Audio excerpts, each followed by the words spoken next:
Hola, en este video vamos a revisar la retórica de Aristóteles. Para esto voy a dividir el video en tres partes. Primero, voy a examinar qué es la retórica. Segundo, voy a analizar los tres medios de persuasión y finalmente revisar la importancia del estilo y partes del discurso. Vamos con lo primero entonces. ¿Qué es la retórica?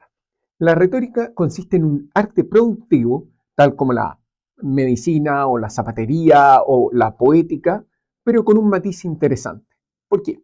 Porque uno podría pensar que así como, por ejemplo, la poética en Aristóteles enseña a componer o producir buenas tragedias, la retórica consistiría en enseñar a hacer buenos discursos. Sin embargo, Aristóteles no la define de esa forma. En lugar de enfocarse en el producto final, el discurso, ¿no?, va a definir al retórico como alguien capaz de identificar lo que es persuasivo en cada situación. La retórica entonces va a ser la capacidad de ver qué es persuasivo en un caso dado. Así, aunque un retórico no siempre va a convencer a todos, va a tener el conocimiento para identificar los medios de persuasión disponibles, de modo similar a como un médico no puede curar a todos sus pacientes, pero domina su arte si sabe cómo hacerlo. Sí, el atributo técnica sugiere al menos tres implicaciones. La persuasión técnica debe seguir un método, entendiendo por qué algunas cosas persuaden y otras no. Además, debe basarse en un análisis cuidadoso de los elementos persuasivos, no en un uso aleatorio de factores. Y tercero, los medios técnicos los aporta el orador a través de su discurso, mientras que hechos como juramentos o testimonios no son técnicos. ¿Por qué? Porque ya existen, o sea, no se producen, ¿no? Ya. Ahora, la retórica de Aristóteles consta de 3 libros, aunque catálogos antiguos, como el de Diógenes Laercio, mencionan solo 2 sobre retórica, probablemente el 1 y 2, y otros 2 sobre estilo, retórica 3, el libro tercero. Ahora, los expertos coinciden en que los primeros 2 libros de la retórica presentan una teoría coherente, mientras que el tercer libro parece ser que es un añadido posterior, posiblemente por Andrónico de Rodas en el siglo I. De hecho, en la poética Aristóteles menciona solo los 2 primeros libros de la retórica, lo que indica que las consideraba la obra completa, estos 2 primeros libros. No obstante, integrar el tercer libro de la retórica tiene sentido, ya que además de tener ideas semejantes o tener ideas, es fundamental saber expresarlas. Ahora, respecto a la estructura de la obra, podemos decir que la retórica sigue 2 divisiones tripartitas. Primero, distingue 3 pisteis o medios de persuasión, esto es el carácter, las emociones y argumentos. Y el segundo es que distingue 3 géneros de discurso público: el discurso deliberativo, que se da en las asambleas y aborda acciones futuras; el judicial, que es ante tribunales y que trata eventos pasados; y el epidíctico, como los discursos funerarios, que se enfoca en elogiar o criticar. Bueno, el núcleo metodológico de la retórica de Aristóteles se basa en la teoría de que existen 3 tipos de pisteis o medios de persuasión. La persuasión se manifiesta a través del carácter del orador, el estado emocional del oyente y el propio, naturalmente, argumento. ¿Por qué solo estos tres momentos, no? Bueno, porque aunque Aristóteles no ofrece una defensa detallada de esta tripartición, menciona en otro contexto que un discurso se compone de justamente 3 elementos: el orador, el tema y el oyente. Probablemente considera que cada uno de estos componentes contribuye a la persuasión de manera específica, por el carácter del orador, que lo hace creíble; por el estado emocional del oyente; o por el contenido del discurso, es decir, los argumentos que respaldan una postura. Revisemos cada uno de ellos. Comencemos con el carácter, el ethos, que se refiere a proyectar una imagen de autoridad y credibilidad ante el público. El orador persuade cuando logra presentarse como alguien confiable, pero ¿Cómo ayuda esa credibilidad a la persuasión? Aristóteles no lo explica del todo, pero dice que la audiencia tiende a seguir más fácilmente a un orador que considera fiable, sobre todo cuando el tema no tiene criterios claros y solo existen opiniones. Bueno, en esas situaciones, el público, claro, va a confiar en el juicio del orador. Por ejemplo, imagina que estás a punto de ir a un campo de batalla en una guerra, ¿no? ¿A quién le pedirías consejo? ¿A un veterano con experiencia o a alguien que nunca ha pisado un campo de batalla? ¿De quién? ¿De un aliado leal o de alguien de quien sospecha de competir por tu puesto? ¿Mm? Bueno, las respuestas a estas preguntas son evidentes. ¿Por qué? Porque la percepción que uno tenga de un orador va a afectar directamente la probabilidad de que te convenza. En concreto, es más probable que creas a alguien que percibes como experimentado y confiable. Así, el impacto del carácter del orador varía, siendo más importante cuando el tema es incierto y no se puede resolver con pruebas claras. Para proyectar credibilidad, Aristóteles dice que el orador debe mostrar 1. Inteligencia, 2. Un carácter virtuoso y 3. Buena voluntad. Si le falta alguna de estas cualidades, la audiencia va a tal vez dudar de su capacidad para dar buenos consejos. Por ejemplo, si tiene inteligencia pero no virtud o buena voluntad, sus intenciones se van a poner en duda. Incluso si tiene inteligencia y virtud, sin buena voluntad, el público va a sospechar que va a estar reteniendo la mejor solución. Ahora, si el orador muestra todas estas cualidades, no van a haber motivos racionales, va a pensar Aristóteles, para desconfiar de sus sugerencias. Es importante que estas cualidades se demuestren en el discurso y no es necesario que el orador sea realmente virtuoso, solo que lo parezca cuando dé el discurso. El segundo medio persuasivo, el pathos, o las emociones, que consiste en despertar emociones en la audiencia para influir en su juicio. El método de persuasión, conocido como pathos, que en griego significa emoción o pasión, consiste en influir en el juicio de los oyentes mediante la evocación de emociones. Según Aristóteles, los estados emocionales afectan cómo formamos juicios.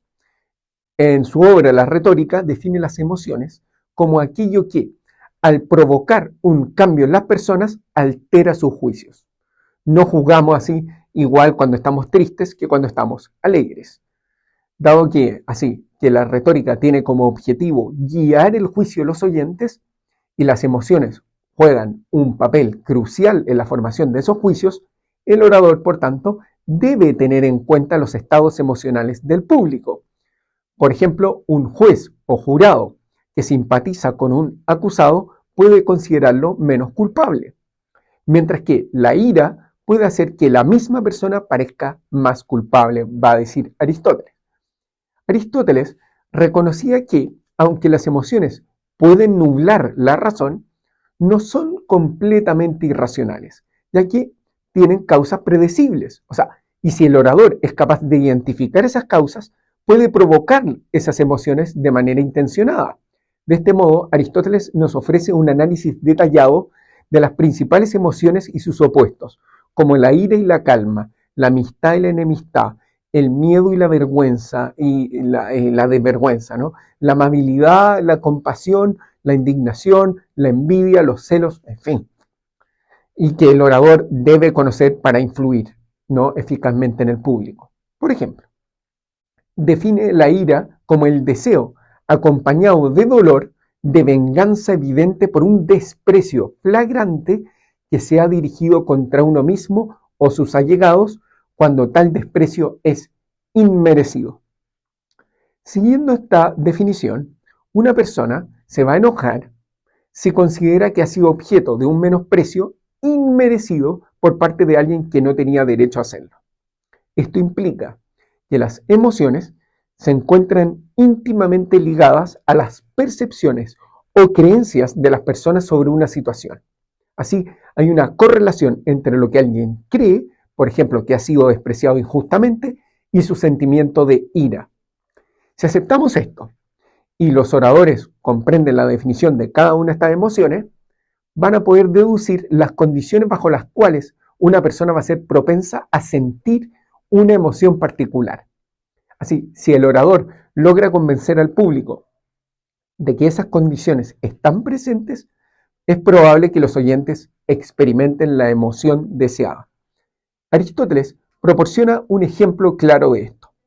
Tomando la definición de ira, podemos deducir las circunstancias que van a provocar enojo, ¿no? Si un orador quiere enfurecer a su audiencia, debe abordar estos tres factores. Primero, hacer que el público perciba que hay personas que merecen su ira. Segundo, que existen motivos válidos para estar enojados, como un desprecio, un insulto o un desaire. Y tercero, prepararlos emocionalmente para estar dispuestos a ese enojo. Bueno, a lo largo en el libro segundo, a lo largo de los capítulos 2 al 11, Aristóteles muestra cómo identificar estos tres factores para cada tipo de emoción. Fascinante, ¿no? Bueno, el miedo se genera al percibir una amenaza cercana, mientras que la compasión surge al ver un sufrimiento inmerecido, como el de Gato de Shrek, ¿no? Y así, identificar la causa de una emoción es la clave para despertarla en el público. Y tercer medio de persuasión, el logos o discurso. El logos se enfoca en argumentar de una manera lógica y racional para demostrar un punto de vista. Así, este tercer método de persuasión disponible para los oradores va a ser el preferido de Aristóteles, el logos o la argumentación racional.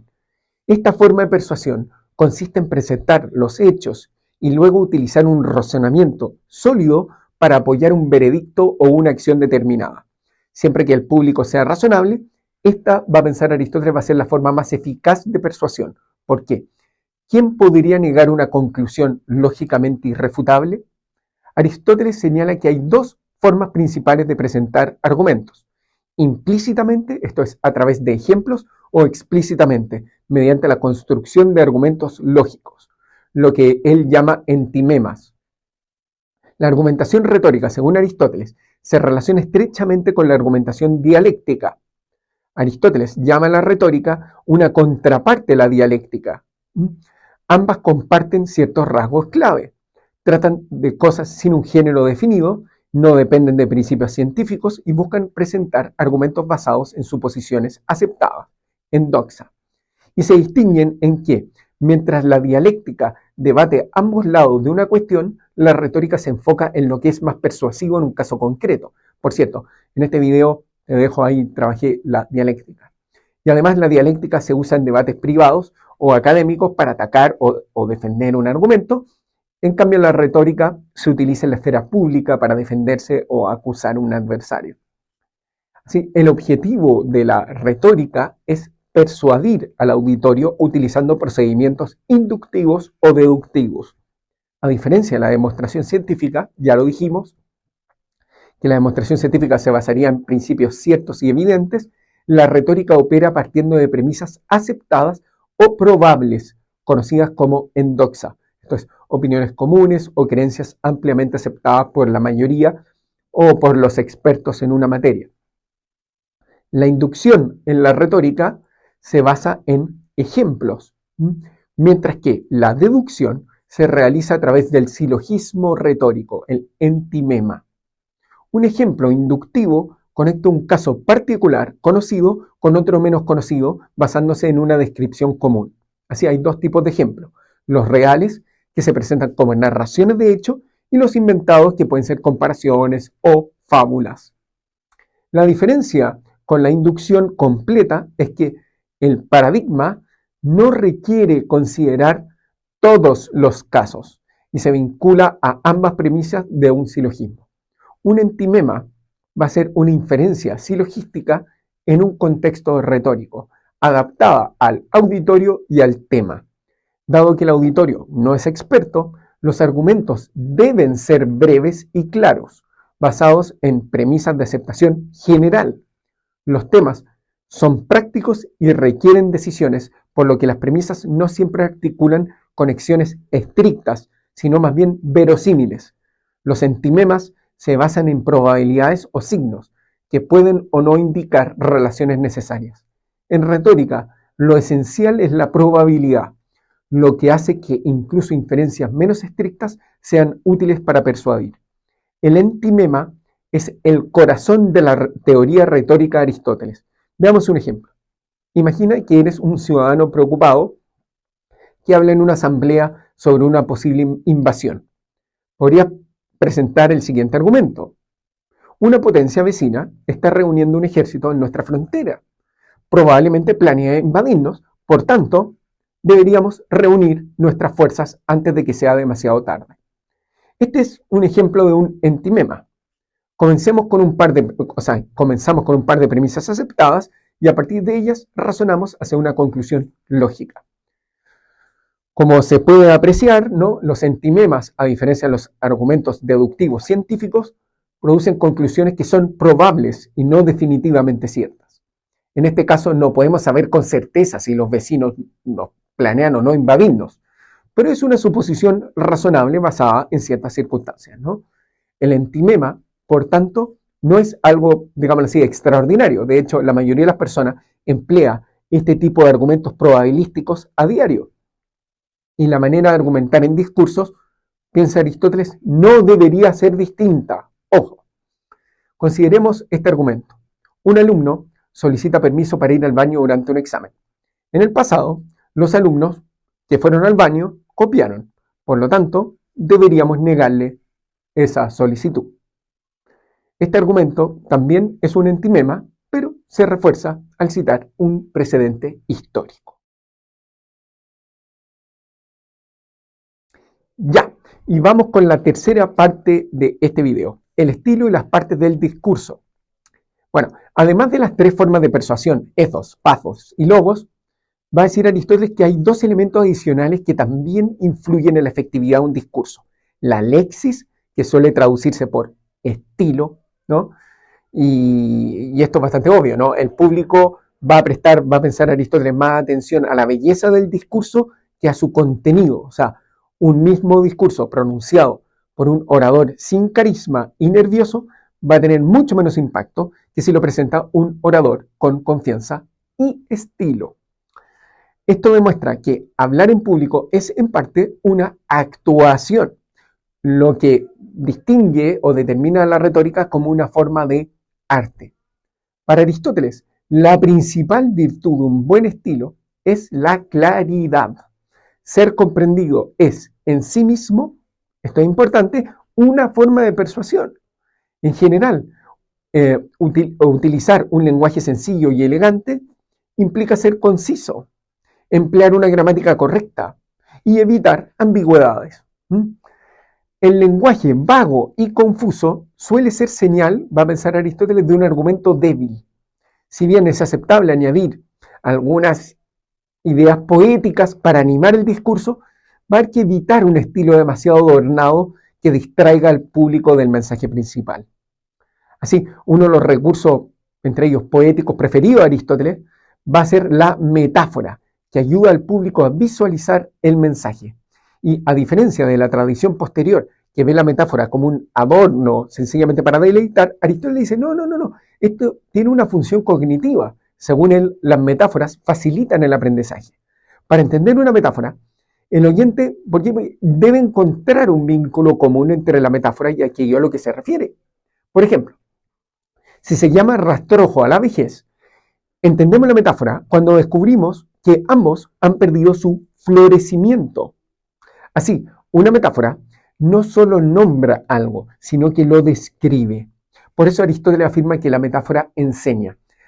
Así, al entender por qué se usa rastrojo para la vejez, aprendemos una característica de la vejez. Aristóteles define la virtud del estilo en prosa como un equilibrio entre dos extremos. No ser ni demasiado simple ni demasiado elevado, sino adecuado al tema. Una claridad excesiva puede terminar resultando banal, pero el estilo también debe evitar ser absolutamente trivial. Si el lenguaje es demasiado sencillo, no va a atraer al público. Para evitarlo, el orador debe usar expresión elevada, pero con moderación, ya que un uso excesivo puede terminar confundiendo y restando claridad. Además, un estilo demasiado grandioso, grandilocuente para el tema puede generar desconfianza. La clave es el equilibrio, ¿no? Sin exagerar en ninguno de estos dos aspectos. Va a decir Aristóteles que la virtud de la forma lingüística se defina como ser clara, pues siendo el logos un signo, no cumpliría su función propia siempre que no hiciera claro aquello de lo que es signo. Y ni banal, ni plano, ni por encima de la dignidad merecida, sino apropiado. Ahora, ahora el segundo elemento. ¿Cuál es el segundo elemento? El primero es el estilo. ¿El segundo cuál? Bueno, ¿cómo se debe estructurar un discurso? Así, al estructurar un buen discurso, Aristóteles considera esenciales, ¿no?, presentes en todos los géneros, exponer los argumentos y demostrarlos. No obstante, en discursos más largos, los deliberativos o los judiciales, una breve introducción y una conclusión pueden ayudar al público a orientarse. En total, el discurso debe contener 4 secciones principales: introducción, exposición, prueba y conclusión. En la introducción, uno debe comunicar de qué se va a tratar el discurso, y este es el momento para establecer el tono y captar la atención del público y explicar por qué el tema es relevante.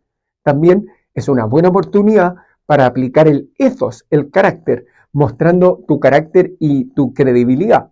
Por ejemplo, cuando el dramaturgo griego Sófocles fue acusado de un crimen, comenzó su defensa enfatizando su edad y fragilidad, lo que hizo que la audiencia lo percibiera como una víctima más que como una persona culpable. Y bueno, a continuación llega la fase de exposición, donde se narran los hechos desde la perspectiva del que da el discurso. Y aquí va a pensar Aristóteles, es importante ser selectivo y no incluir todos los detalles, así, detalles irrelevantes que puedan hacer que la historia sea confusa o tediosa. Y esta es la sección ideal para aprovechar el pathos, ya que las narraciones tienden a apelar más a emociones que a los argumentos formales. Ahora, después de la narración es el momento de presentar los argumentos, la prueba. Y aquí entra en juego el logos.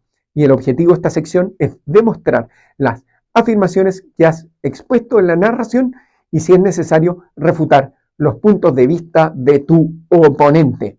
Finalmente, la conclusión consta de 4 partes. 1.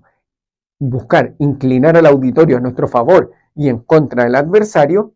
Y esto consiste en resumir el argumento central y destacar por qué los argumentos nuestros serían superiores a la contraparte, sea por contraposición de argumentos, ironía o interrogación. Segundo, amplificar y minimizar lo que se ha demostrado. Tercero, excitar las pasiones del oyente. Cuarto, hacer que recuerde los puntos principales de la demostración. Y para esto, Aristóteles va a sugerir que al final del discurso, o el final del discurso, debe ser conciso y contundente. Y una técnica efectiva, nos sugiere Aristóteles, es el asíndeton, que consiste en omitir las conjunciones, el y, para crear un efecto más directo. Por ejemplo, Aristóteles solía concluir con: he expuesto mi caso, han oído los hechos, ahora juzguen. ¿Se ve? Bueno, muchas gracias.